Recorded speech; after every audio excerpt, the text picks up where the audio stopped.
Hi everyone, and welcome back to On the Beat. I'm Stephen Bailey, joined by David Wilson here after Syracuse's Texas Bowl victory over Minnesota. It was an exciting game. Syracuse ran out to a pretty big lead before the secondary gave up a couple touchdowns, and then a long punt return by Brisley team Steam set up Terrell Hunt's game-winning touchdown run. Hunt had 2 touchdowns, and it really was kind of the culmination of his season for him.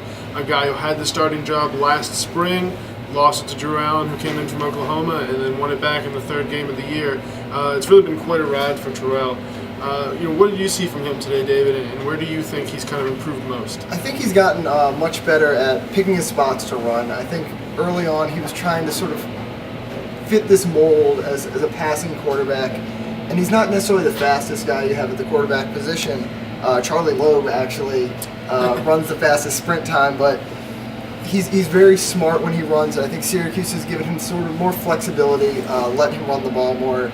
His arm still isn't great, though it's improving. He made a lot of really good throws today, really only messed up 2 or 3 probably.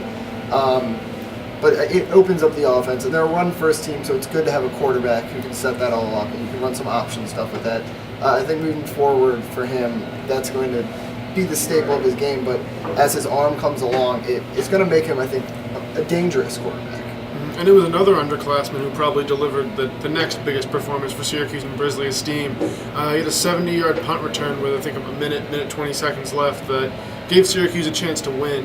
Here's a guy that we know he's got tons of talent, tons of athleticism, but he hadn't quite showed all of it until today. Do you think this is stuff we'll see from him next year and in the years to come? Yeah, I think so. I think we'd seen flashes all year, but today he was, other than a couple, he fumbled on the Syracuse's first drive, dropped a touchdown pass in the end zone on the next one, but after that he was pretty good most of the way. He was Syracuse's leading receiver today.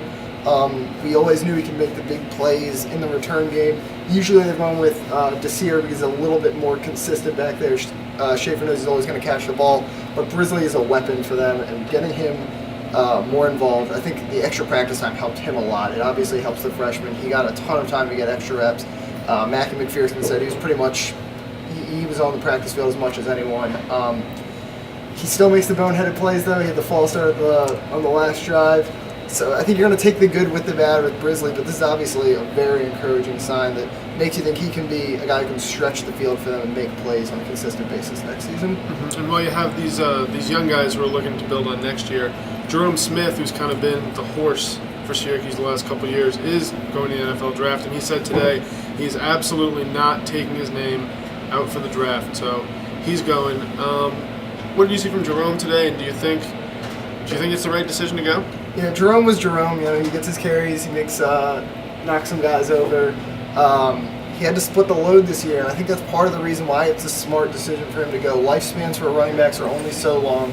He's graduated, and it's not like he was going to do anything next year to prove himself more than he did this year. He's going to, in all likelihood, George Morris and Devontae McFarland will be getting even more carries next year.